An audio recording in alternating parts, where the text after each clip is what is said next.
네, 할렐루야. 오늘 6월 19일 금요일 날짜입니다. 오늘 본문 말씀은 신명기 32장 37절로 52절 말씀까지입니다. 우리 37절부터 받들어 읽습니다. 또한 그가 말씀하시기를 그들의 신들이 어디 있으며 그들이 피하던 반석이 어디 있느냐. 그들의 제물의 기름을 먹고 그들의 전제의 제물인 포도주를 마시던 자들이 일어나 너희를 돕게 하고 너희를 위해 피난처가 되게 하라. 이제는 나 곧 내가 그인 줄 알라. 나 외에는 신들이 없도다. 나는 죽이기도 하며 살리기도 하며 상하기도 하며 낫게 하나니 내 손에서 능히 빼앗을 자가 없도다. 이는 내가 하늘을 향하여 내 손을 들고 말하기를 내가 영원히 살리라 하였노라. 내가 내 번쩍이는 칼을 갈며 내 손이 정의를 붙들고 내 대적들에게 복수하며 나를 미워하는 자들에게 보응할 것이라. 내 화살이 피에 취하게 하고 내 칼이 그 고기를 삼키게 하리니 곧 피살자와 포로된 자의 피요 대적의 우두머리의 머리로다. 너희 민족들아 주의 백성과 즐거워하라. 주께서 그 종들의 피를 갚으사 그 대적들에게 복수하시고 자기 땅과 자기 백성을 위하여 속죄하시리로다. 모세와 눈의 아들 호세아가 와서 이 노래의 모든 말씀을 백성에게 말하여 들리니라. 모세가 이 모든 말씀을 온 이스라엘에게 말하기를 마치고 그들에게 이르되 내가 오늘 너희에게 증언한 모든 말을 너희의 마음에 두고 너희의 자녀에게 명령하여 이 율법의 모든 말씀을 지켜 행하게 하라. 이는 너희에게 헛된 일이 아니라 너희의 생명이니 이 일로 말미암아 너희가 요단을 건너가 차지할 그 땅에서 너희의 날이 장구하리라. 바로 그날에 여호와께서 모세에게 말씀하여 이르시되 너는 여리고 맞은편 모압 땅에 있는 아바림 산에 올라가 느보 산에 이르러 내가 이스라엘 자손에게 기업으로 주는 가나안 땅을 바라보라. 내 형 아론이 호르 산에서 죽어 그의 조상에게로 돌아간 것 같이 너도 올라가는 이 산에서 죽어 내 조상에게로 돌아가리니 이는 너희가 신광야 가데스의 무리바 물가에서 이스라엘 자손 중 내게 범죄하여 내 거룩함을 이스라엘 자손 중에서 나타내지 아니한 까닭이라. 내가 비록 내가 이스라엘 자손에게 주는 땅을 맞은편에서 바라보기는 하려니와 그리로 들어가지는 못하리라 하시니라. 아멘. 우리가 신명기 이제 32장 진행 가운데 있습니다. 그동안 신명기 여러분 쭉 말씀을 살펴보았는데요. 여러분 이제 신명기 34장으로 끝나고 우리가 이어서 이제 시편 말씀을 묵상할 그런 계획에 있습니다. 여러분 신명기 말씀은 무엇보다도 이 흐름들, 특별히 제가 중점적으로 이렇게 말씀을 드렸던 부분은요, 말씀에 대한 이해입니다. 우리가 해석을 제대로 해야만 이것을 가지고 적용하고 내가 구체적으로 내 삶으로 옮기는 것인데, 우리가 이 말씀을 이해하는 것을 제가 좀 돕고자 여러 가지로 이렇게 설명을 많이 드렸습니다.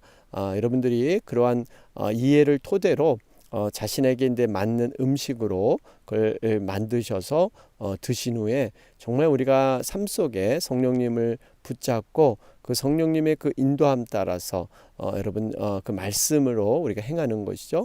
여러분 그렇기 때문에 한번 신명기가 끝나기 전에 한번 신명기를 쭉 한번 읽어 보셨으면 좋겠습니다. 최소한 아니면 뭐 우리 요즘 이렇게 녹음된 그러한 또 성경 말씀도 많이 있습니다. 한번 들어볼 수도 있죠.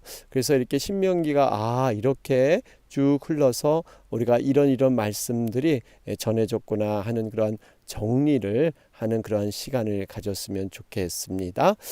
우리 지난 시간 여러분 신명기 32장 말씀, 모세가 죽음을 앞두고 여러 가지 지금 권면의 말씀을 주고 있죠. 특별히 15절 말씀이었습니다.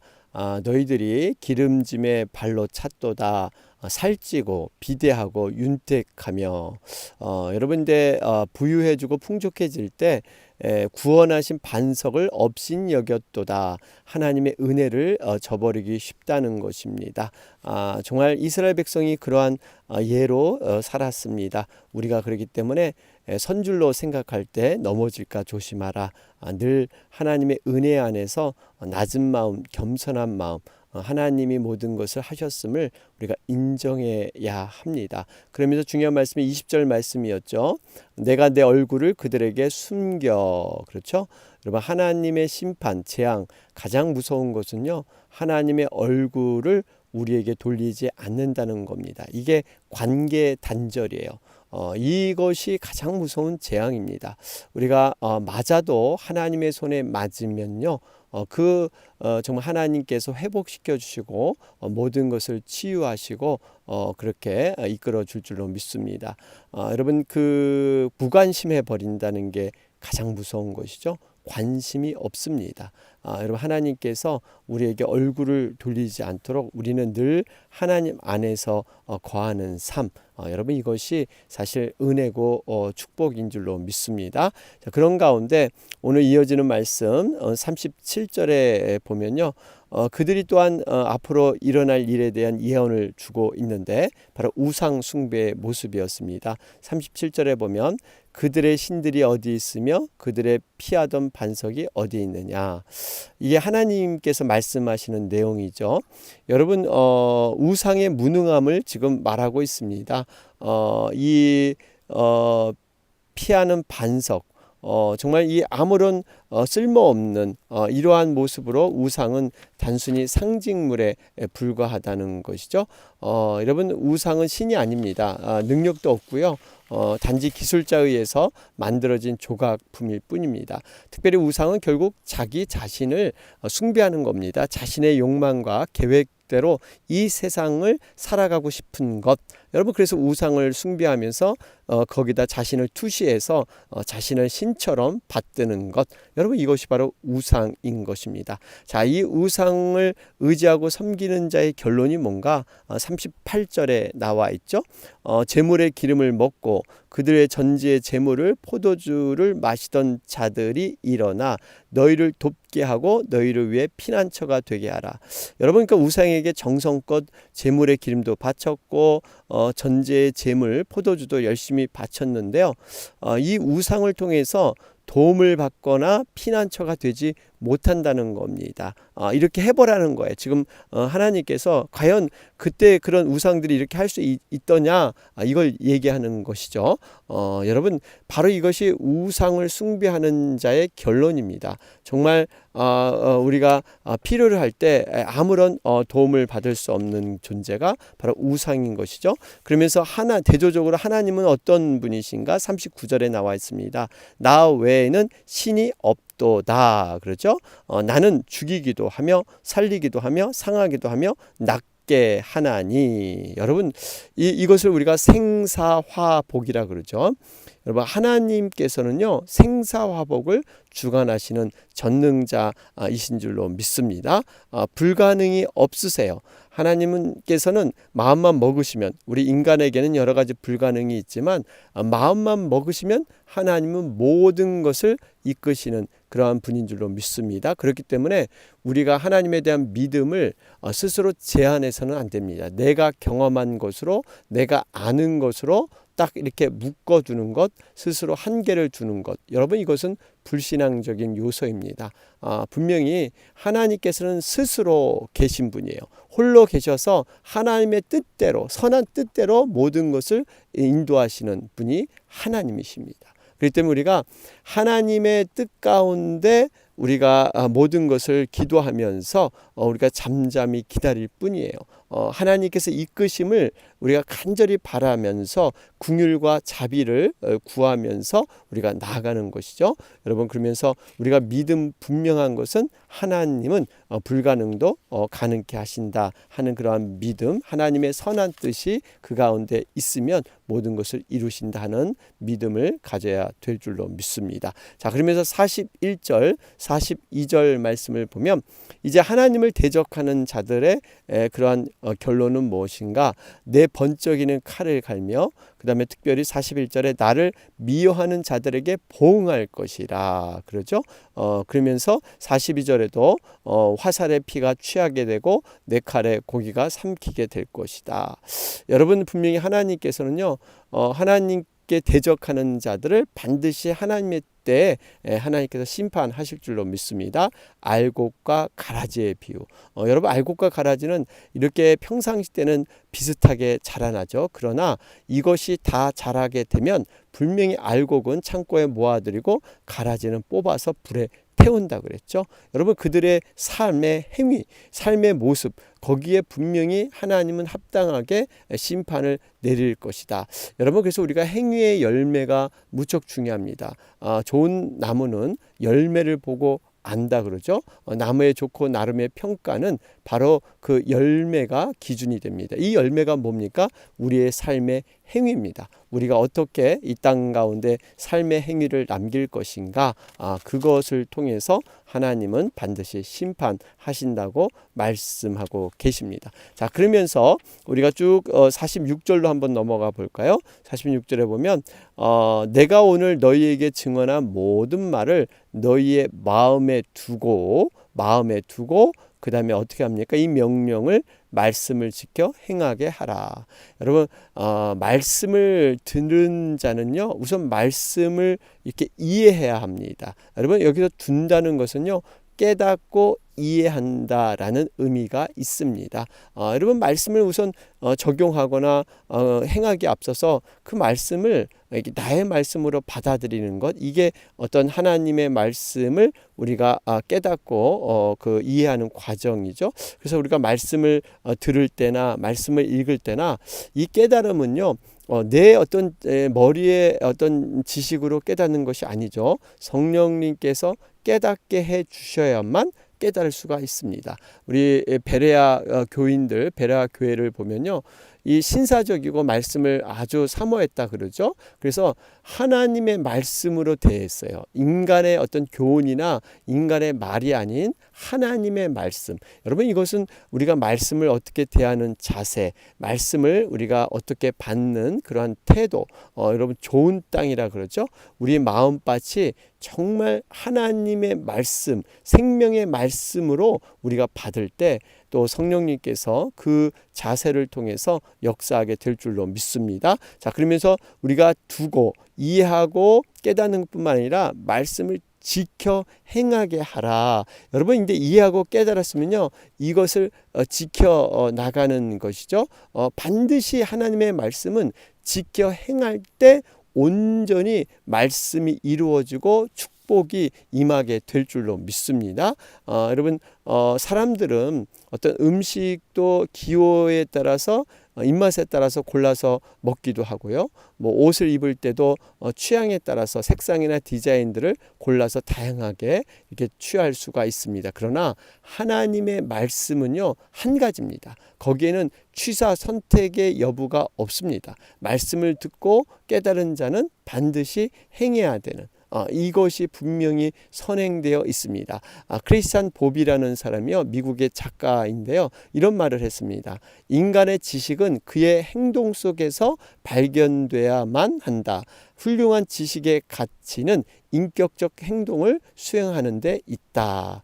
여러분, 그러니까 우리가 하나님의 말씀에 지식이 있다는 것은요, 행동 속에서 그 지식이 발견돼야 된다는 겁니다. 인격 속에서 그 말씀의 지식이 드러나야 된다는 것이죠. 영혼 없는 몸이 죽은 것 같이 행함이 없는 믿음은 죽은 것이다. 여러분, 그래서 우리가요, 정말 아무리 어떤 신앙의 어떤 연수나 성경에 관한 지식 우리가 많다고 해서 섣불리 자랑해서는 안 됩니다. 이것이 우리의 인격 속에 녹아지고 행동 가운데 구체화되지 않는 신앙은 그런 영적 가치가 없다는 것입니다. 우리가 성경 공부 열심히 하는 것 의미가 있습니다.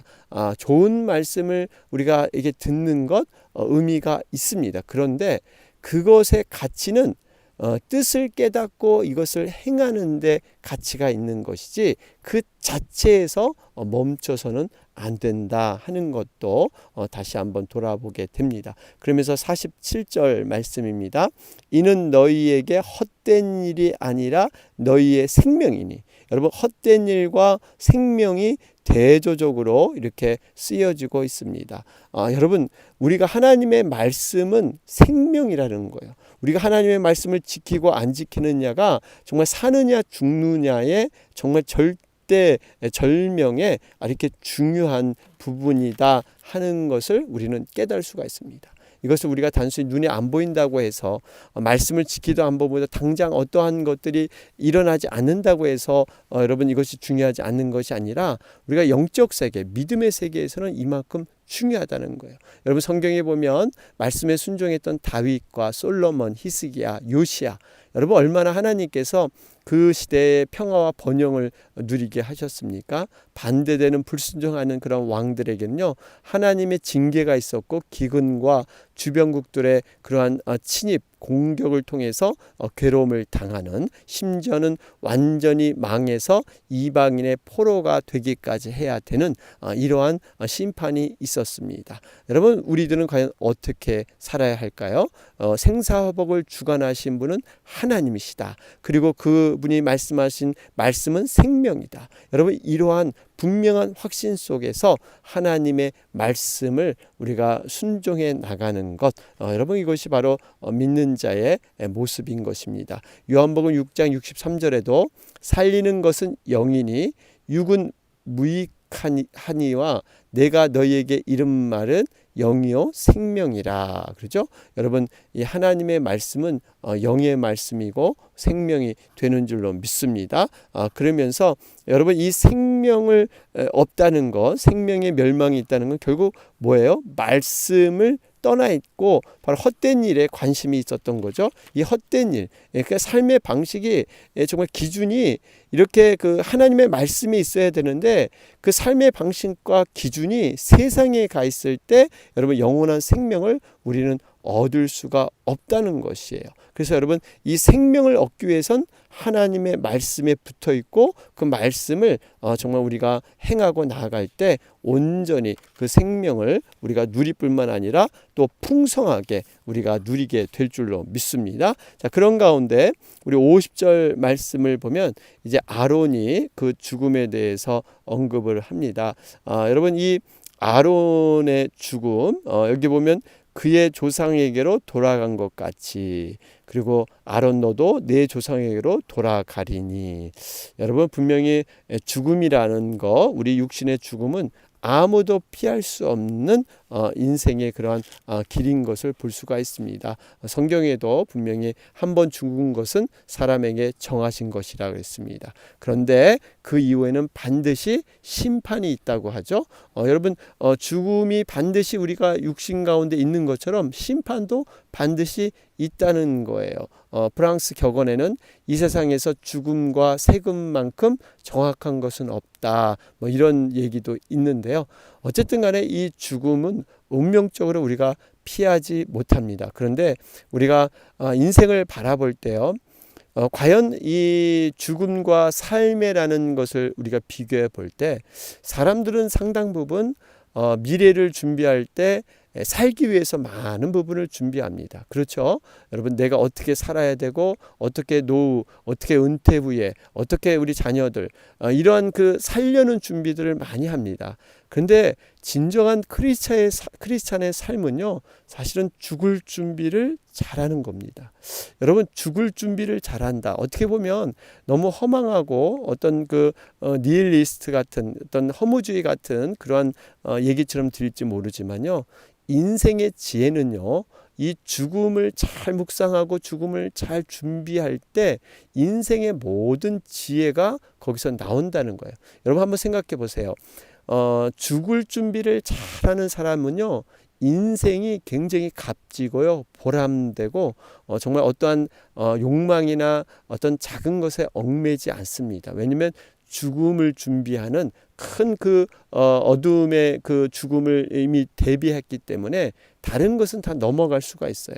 여러분, 죽을 준비를 잘하는 사람이 진정으로 인생을 성공한 사람인 줄로 믿습니다. 그래서 여러분, 우리는 살 준비를 할 것이 아니라 잘 죽어야겠다. 어떻게 내가 잘 죽어야 될 것인가. 이 죽을 준비를 잘 하면요, 우리 인생은 정말 성공할 수가 있습니다. 우리의 연수가 70이요 강건하면 80이라. 그 연수의 자랑은 수고와 슬픔뿐이요 신속히 가니 우리가 날아간다. 그러죠? 여러분, 우리의 인생은 그 눈 깜짝할 사이, 잠깐 찰나, 불교에서는 그런 말을 쓰는데요. 여러분, 우리가 정말 근신하여 깨어있지 않으면 금세 이 시간은 가버릴 수밖에 없다는 거예요. 여러분, 그래서 우리가 정말 어떻게 살아야 될 것인가를 다시 한번 돌아보게 됩니다. 자, 그러면서 우리 51절 말씀입니다.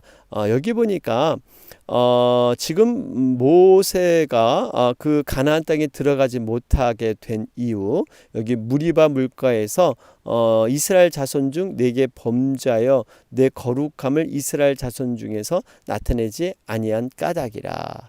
여러분, 모세가 정말 꿈에 그리던 그 가나안 땅에 모세 자신은 들어가지 못했습니다. 그 이유 중에 하나가 바로 무리바 물가에서 있었죠. 하나님께서 말씀으로만 반석에 물을 내라 이렇게 대언하라고 했는데, 모세가 정말 이스라엘 그 부평과 원망을 한두 번이 아니라 그렇게 하나님의 기적을 보여주고 확인시켜줘도 끝없이 불평원망하는 그 이스라엘 백성들을 보고 어떤 원망과 미움의 마음이 순간적으로 들었죠. 그래서 그만 말씀으로만 하라 그랬는데 지팡이를 가지고 2번씩이나 그 반석을 내리쳤습니다. 물론 물은 나왔지만요. 여러분, 이것을 보면 하나님 앞에 두 가지를 생각해 볼 수가 있습니다. 하나님 앞에요, 누구나 범죄할 수 있다는 거예요. 그 정말 모세, 여러분 얼마나 영적으로 특별한 사람이었습니까? 온유함이 온 지면보다 승하더라. 이 땅에서 온유함으로 가장 잘 알려진 그러한 모세. 여러분, 이 모세가 어쩔 수 없이 불평과 원망의 덫에 걸려서 이렇게 범죄할 수 있다는 거예요. 그래서 우리는 누구도 예외 없이 이렇게 죄를 짓을 수 있기 때문에 늘 깨어서 정말 잊지 않으면 우리도 누구나 넘어질 수 있다는 겁니다. 또 하나의 교훈은요, 하나님께서는 죄인은 사랑하시지만 죄에 대해서는 또 동일하게 또 심판하신다 하는 것을 볼 수가 있습니다. 모세라도 예외가 없다는 거예요. 이 죄에 대해서. 여러분, 그렇기 때문에 우리가 어떻게 이 땅 가운데 하나님의 말씀으로 죄를 물리치고 살아갈 것인가 하는 것을 우리가 이 말씀을 통해서 깨닫게 됩니다. 물론 뒤에 보면 모세가요, 육신은 못 들어갔지만 영적으로 믿음적으로 이미 가나안 땅을 다 밟고 가나안 전 구역을 다 이렇게 마음속에 담고 나중에 죽게 되죠. 하나님께는 사실 육은 못 들어갔지만 이미 또 가나안 땅의 믿음으로 모세도 이렇게 다 모든 것들을 이렇게 보게 하는 그런 은혜가 있었죠. 자, 그런 가운데 이제 52절 말씀, 결론의 말씀입니다. 내가 비록 내가 이스라엘 자손에게 주는 땅을 맞은편에서 바라보기는 하려니와 그리로 들어가지 못하리라 하시니라. 여러분, 이걸 보면 우리 자신 성도의 삶이 무엇인가 정말 우리가 다시 한번 겸손한 마음으로 하나님의 뜻을 보게 됩니다. 여러분, 성도의 의무는요, 하나님의 영광을 나타내는 것입니다. 내 자신의 영광, 내 자신의 업적, 나의 계획과 나의 성취를 이루는 것이 아니라 하나님이 스탑하면 거기서 딱 멈출 수 있는 것. 여러분, 세례 요한을 보면요, 정말 세례 요한은 예수님보다 유리한 환경, 유리한 또 가정 배경, 또 많은 제자들이 이미 세례 요한을 쫓았고요. 세례 요한을 메시아로 믿고 쫓는 사람들이 많이 있었어요. 그래서 세례 요한은 충분히 자신이 메시아라고 얘기만 했으면 이미 그는 메시아로서 떠받을 수 있는 그러한 존재였죠. 그런데 세례 요한은요, 철저히 하나님의 말씀 앞에 자기의 모든 것을 내려놓습니다. 나는 단지 강에서 외치는 자의 소리라. 여러분, 소리는 그저 자기 존재가 없는 그 사명과 일을 완성해 놓고 그저 다 사라지는, 흔적 없이 사라지는, 이거 소리지 않습니까? 그 다음 오실 그분의 신들매 풀기도 감당하지 못한다. 여러분, 이렇게 낮추는 것, 나는 죽고 그 예수님은 흥해야 된다. 여러분, 이걸 보면 우리가 한 가지 깊이 생각해야 될 것이, 보통 우리가 이렇게 내가 성공하면, 내가 잘 되면 하나님께도 영광이 될 것이다. 이게 자동적으로 오는 어떤 법칙과 같이 생각을 합니다. 자기 중심으로만 생각을 해요. 내가 이기면. 우리가 근데 어떤 그 교회 대항 체육 대회를 한다. 여러분, 가정해 보세요. 각 교회가 얼마나 정말 하나님 앞에 금식기도 하고 우리 이기게 해주십시오. 그럼 내가 이기면, 우리 교회가 이기면 영광이 되고 저 교회가 이기면 영광이 안 되는가? 내가 지면은 영광이 안 되는가? 여러분, 우리가 이걸 보면 과연 우리 마음속에 나도 모르게 내가 잘 되는 자기 중심적인, 물론 이것이 하나님과 동행하고 하나님의 임재를 깨닫고 함께하는 것은 좋은데, 내가 모든 게 잘 돼야만, 그러다 보면 이제 이 교만이 올라오게 되는 거죠. 여러분, 분명한 것은 세례 요한처럼 그 자신이 점점 망해지더라도 자기의 제자들이 오히려 예수님께 하루아침에 다 글로 다 몰려갔잖아요. 정말 더 초라해집니다. 세례 요한은 점점 갈수록 초라해지는 것 같은데, 오히려 그것이 하나님께 영광이 된다면 여러분, 그것도 또한 정말 가야 될 그러한 길이다 하는 것을 보게 되죠. 나는 망해도 우리 주님이 영광 받으신다면 그것을 기꺼이 감당해 드리는 것. 여러분, 이거 참 쉬운 것은 아니죠. 이건 굉장히 정말 하나님의 온전한 나라와 하나님의 그 온전한 그 성령의 충만한 가운데 이룰 수 있는 그러한 모습입니다. 지금 이 모세는 정말 훌륭했던 것은, 지금 이렇게 얘기했을 때, 들어가지 못하려 했을 때 모세는요, 한마디 여기에 대해서 어떠한 불평이나 원망이 없습니다. 정말 자기가 얼마나 꿈에도 그리는 그러한 가나안 땅이겠어요? 여러분, 사실 처음으로 돌아가 보면 모세가 원해서 출애굽한 것도 아니잖아요. 하나님께서 그냥 불러가지고, 나는 입이 빳빳하고 둔하고 나는 리더십도 없습니다. 정말 나는 어린아이 같습니다. 이랬는데, 아니다. 내가 너를 선택했으니까 가라. 이래가지고 막 모세가 안 하겠다는 거 달래고 어울려고 막 협박해가지고 하나님께서 이 모세를 리더로 세웠잖아요. 그래서 사실 모세가 원해서 그런 것도 아니고 하나님께서 세워주셨으면 끝까지 가나안 땅까지 들어가게 책임져 주셔야 되는데, 그저 딱 가나안 땅의 눈앞에 딱 멈추게 하는 것. 너는 안 된다. 여러분, 이랬을 때요, 모세는 예스, 예, 그렇게 하겠습니다. 저의 모든 그러한 모든 상황과 한계는 여기까지입니다 하고 그 모든 영광을 하나님 앞에 올려드리는 태도. 여러분, 이것은 정말 하나님의 믿음 안에서 충만한 자의 모습만이 할 수 있다 하는 것을 볼 수가 있습니다. 아무쪼록 우리가 교회 내에서도요, 정말 내가 죽어서 우리 하나님의 영광이 나타난다면, 내가 낮아져서 우리 주님께 그 이름이 높아진다면 우리가 그 길을 가는 것. 여러분, 이것을 또 우리 정말 믿음에 있는 사람들은요, 볼 줄을 압니다. 정말 그 진가를 아는 거예요. 여러분 이것이 또 믿음의 분별력이죠. 여러분 이것을 우리가 잘 돌아보면서 하나님 앞에 나아가는 여러분과 제가 되길 바랍니다. 오늘 금요일 날짜입니다. 오늘 또 목장 모임이 있는데요. 위에서 함께 기도해 주시고 몸된 교회를 위해서 또 영혼들을 위해서 함께 기도해 주시기 바랍니다. 다 같이 기도드리겠습니다. 주의 은혜라 주의 은혜라